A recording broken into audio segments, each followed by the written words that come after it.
बोलो बम बम Mahadev palm palm. देवी और सज्जनों, आज के इस वीडियो में मैं राजा मिश्रा आपको बताने जा रहा हूँ कन्या राशि के बारे में कि 1 मार्च से लेकर के 13 अप्रैल तक स-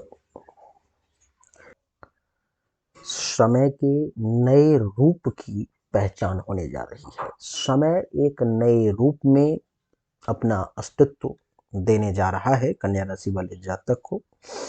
क्या क्या अच्छा देगा, क्या क्या बुरा देगा, इस वीडियो में जानने की कोशिश करेंगे देवी और सज्जनों। 1 मार्च से 13 अप्रैल तक की कहानी को ये आपके सामने में अभी जो है सो पड़ा हुआ है। कन्या राशि वालों की कुंडली मार्च और अप्रैल महीने में सूर्य की क्या स्थिति है वही इस कुंडली में दर्शाया जा रहा है। 15 मार्च तक जो है सूर्य आपके कुंडली के छठे भाव में रहेंगे कन्या राशि वाले, और उसके बाद चले जाएंगे ये सूर्य कुंडली के सप्तम भाव में।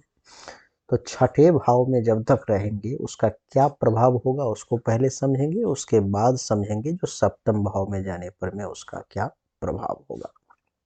लेकिन देवी और सज्जनों, कुंडली के बारे में तो चर्चा करेंगे ही, लेकिन अगर आप मुझसे पर्सनली अपनी हस्तरेखा अथवा जन्म कुंडली के अनुसार अपने भविष्य के बारे में जानना चाहते हैं तो आपके सामने मेरा ये व्हाट्सएप नंबर है 7062757996।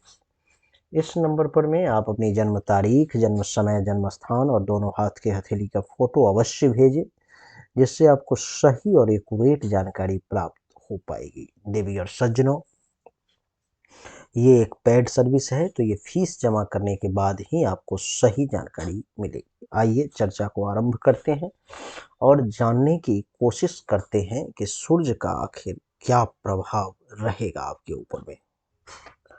1 मार्च से 15 मार्च तक सूर्य के छठे भाव में बैठने के कारण कन्या राशि वाले जातक के हर कार्य के सिद्धि का योग है। आपका सभी काम बहुत आसानी से हो जाएगा। 1 मार्च से 15 मार्च तक आपके सुख में वृद्धि का योग है कन्या राशि वाले। आप अपने आप में सुखी महसूस करेंगे। 1 मार्च से 15 मार्च तक आपको अन्न और वस्त्रादि का भी अच्छा खासा लाभ प्राप्त होगा। आपको अन्न की भी प्राप्ति होगी, आपको वस्त्र की भी प्राप्ति होगी, आपको भोजन भी अच्छा मिलेगा और कपड़ा भी बढ़िया पहनने का अवसर आपको प्राप्त होगा। देवी और सज्जनों, कुंडली के छठे भाव में सूर्य के बैठने के कारण इस समय में दुश्मन आपके सामने टिक नहीं पाएगा। दुश्मनों की पतलून गीली हो जाएगी अगर इस समय में आपसे टकराने की कोशिश की उसने, तो अपना इज्जत, प्रतिष्ठा, मान सम्मान सब कुछ को धो लेगा। देवी और सज्जनों, कुंडली के छठे भाव में सूर्य के बैठने के कारण अगर किसी बीमारी से आप ग्रसित हैं, परेशान हैं, तो उस रोग का भी नाश होगा। राज्याधिकारियों से भी आपको लाभ मिलेगा जो गवर्नमेंट ऑफिसर है। आपके खुद के प्रताप में भी वृद्धि के योग बन रहे हैं। आपके मन में अगर किसी प्रकार का कोई शोक, मोह आदि कुछ भी भाव हैं इस प्रकार के, तो उसका नाश होगा और आपका शरीर और मन दोनों ही काफी स्वस्थ इस समय में आपको महसूस होगा। सूर्य के छठे भाव में बैठने के कारण 15 मार्च तक आपकी कुंडली में शत्रुनाशक योग बन रहा है। दुश्मन अपने आप नाश होता हुआ चला जाएगा। आपके तेज में वृद्धि होगी इस समय में और आप वीर्यवान भी कहलाएंगे। आपके माता को किसी प्रकार का कोई कष्ट का सामना करना पड़ सकता है। शरीर में बल की स्थिति सामने आएगी और अपने आप में आप बलवान 15 मार्च तक महसूस करेंगे। धन दौलत की भी प्राप्ति होगी, इसलिए श्रीमान भी कहलाएंगे और न्याय व्यवस्था की तरफ आपका रुझान रहेगा। इसलिए आपके सामने अगर किसी के साथ कोई अन्याय होता है तो वो आप इतनी आसानी से बर्दाश्त नहीं करेंगे। देवी और सज्जनों, आपकी जानकारी के लिए बता दूं कि कुंडली के छठे भाव में सूर्य के बैठने के कारण आपको इस समय में निरोगी होने का योग है। किसी प्रकार का कोई बीमारी अगर आपको परेशान कर रही है तो इस समय में अपने आप में आप निरोग महसूस करेंगे। यहाँ से जो सप्तम दृष्टि है देवी और सज्जनों सूर्य की, सो सीधा 12वें भाव पर यानी कि यहाँ पर रही है। और जब यहाँ पर में दृष्टि पड़ रही है जहाँ 5 लिखा हुआ है, तो महर्षि कहते हैं इस समय में हो सकता है तो कन्या राशि वाले लोग अपने घर को छोड़ करके कहीं दूर जा सकते हैं। हो सकता है कि आंख से संबंधित किसी प्रकार की परेशानी परेशान करे। ये भी हो सकता है कि नाक और कान पर में इस समय में कोई तिल अथवा चिन्ह आपको नजर आए। आपका पैसा इस समय में कन्या राशि वाले शुभ कार्यों में खत्म होगा, शुभ कार्यों में खर्च होगा। आपके मामा को कुछ कष्ट का सामना करना पड़ सकता है और आप इस समय में सवारी के शौकीन जो हैं सो कहला सकते हैं। तो 15 मार्च तक की स्थिति कुछ इस प्रकार से है। 15 मार्च के बाद सूर्यदेव कुंडली के सप्तम भाव में यहाँ पर में मीन राशि में चले जाएंगे, जो 13 मार्च तक ही 13 अप्रैल तक ही हमने थंबनेल पे लिखा है, लेकिन ये 14 अप्रैल तक की कहानी है। देवी और सज्जनों, सप्तम भाव में जब सूर्यदेव चले आएंगे तो 15 मार्च से लेकर के 14 मार्च तक सप्तम भाव में सूर्य के बैठने के कारण क्या होगा। इस समय में आपको जीवन साथी से किसी न किसी बात को लेकर के, किसी न किसी विषय को लेकर के परेशानी का सामना करना पड़ सकता है। जीवन साथी के साथ टेंशन तनाव की स्थिति भी कुछ उत्पन्न हो सकती है। देवी और सज्जनों, सप्तम भाव में सूर्य के बैठने के कारण और क्या होगा, तो आप इस समय में स्वाभिमानी बने रहेंगे। अहंकार में नहीं आएंगे, लेकिन स्वाभिमानी बने रहेंगे। थोड़ा सा हृदय जो है आपका वो कठोर हो सकता है। इस समय में आप कठोरता पूर्वक जो है सो व्यवहार कर सकते हैं। और आपकी जानकारी के लिए मैं ये भी बता दूं कि सप्तम भाव में सूर्य का बैठना आपके लिए अपने आप में लीन होने वाला बना देगा। आत्मरत, सूर्य आत्मा का कारक है, तो ये आपको आत्मरत बना देगा। सूर्य के जो है सो सप्तम भाव में बैठने के कारण आप ये भी देखेंगे कि कोई एक ऐसा जगह हो सकता है जहाँ पर में आप जाएंगे और वहाँ से आपको अपमान झेलना पड़ सकता है, आपको अपमानित होना पड़ सकता है, आपको अपमान का सामना भी करना पड़ सकता है और आपका पेशेंस लेवल, धैर्य जो है थोड़ा सा कमजोर पड़ सकता है। सूर्य की यहाँ से सप्तम दृष्टि पड़ेगी कुंडली के प्रथम भाव पर में, यानी कि इस भाव पर में। और जब प्रथम भाव पर में देवी और सज्जनों सप्तम दृष्टि पड़ेगी, तो प्रथम भाव पर सप्तम दृष्टि पड़ने के कारण इस समय में ये आपको रजोगुणी बना देगा। गुण 3 होते हैं, सतोगुण, रजोगुण और तमोगुण।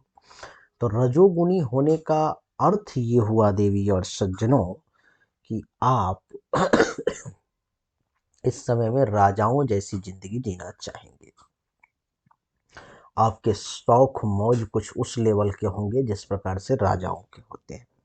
आप अपने आप में ये देखेंगे कि आंख से संबंधित किसी प्रकार की समस्या आपके सामने में आ सकती है, नेत्र रोग से संबंधित। कुछ पैसा भी आपके पास में आएगा, ऐसा नहीं है कि कंगाल बने रहेंगे। सामान्य तौर पर में जो धनी व्यक्ति होता है उसमें आपकी भी गिनती होगी। आपकी जानकारी के लिए बता दूं कि साधु संत का सेवा आप खूब करेंगे। साधु संत के सेवा की तरफ आपका रुझान रहेगा। और आपको मैं ये भी बता दूं कि आपकी मीटिंग जो है इस इस समय में बहुत सारा होगा। एक के बाद एक व्यक्ति से आपकी मीटिंग चलेगी और वेद वेदांत की तरफ आपका रुझान रहेगा। उसको भी सीखने का, पढ़ने का आप कोशिश करेंगे। अपने पिता की तरफ आपका विशेष जो है सो झुकान होगा और पितृ भक्ति में आप रहेंगे।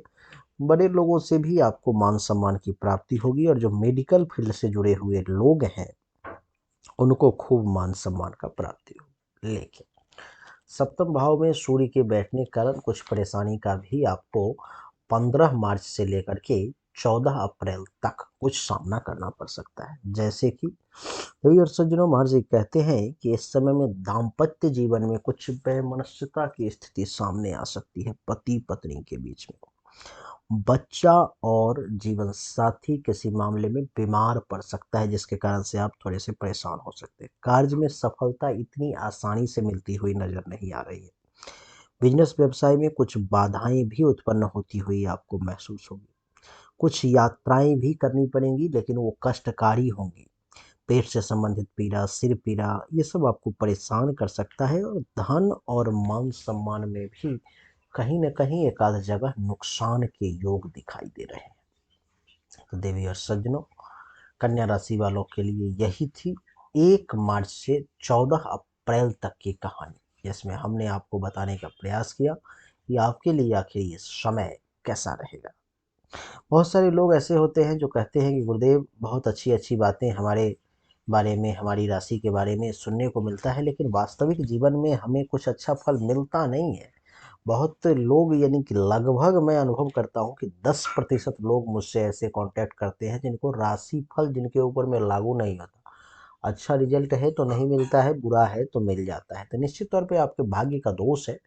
आपकी हस्तरेखा में किसी रेखा, कोई पर्वत की परेशानी है, अथवा आपकी कुंडली में कोई ग्रह दोष है जो आपको परेशान कर रहा है। तो जब तक उसको आप जानेंगे नहीं सही इलाज, तब तक आपको जो है सो निदान नहीं मिल पाएगा।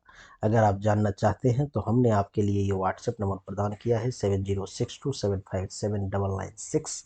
इस नंबर पर मैं आपको अपनी जन्म तारीख, जन्म समय, जन्म स्थान और दोनों हाथ के हथेली का फोटो जो है सो भेजना है। जो उचित शुल्क होगा आप जमा करेंगे, फिर आपको जानकारी मिलेगी। ये फ्री सर्विस नहीं। तो देवी और सज्जनों, उम्मीद करता हूँ कि आपको हमारा ये छोटा सा वीडियो पसंद आया होगा, अच्छा लगा होगा। अगर आपको पसंद आया, अच्छा लगा, तो इस वीडियो को लाइक करें, शेयर करें, चैनल को सब्सक्राइब करके इसके बेल आइकन के बटन को दबाएं। एक बार फिर से आप सभी का बहुत बहुत धन्यवाद। Thank you so much. जय हिंद, वंदे मातरम। बोलिए राधे राधे।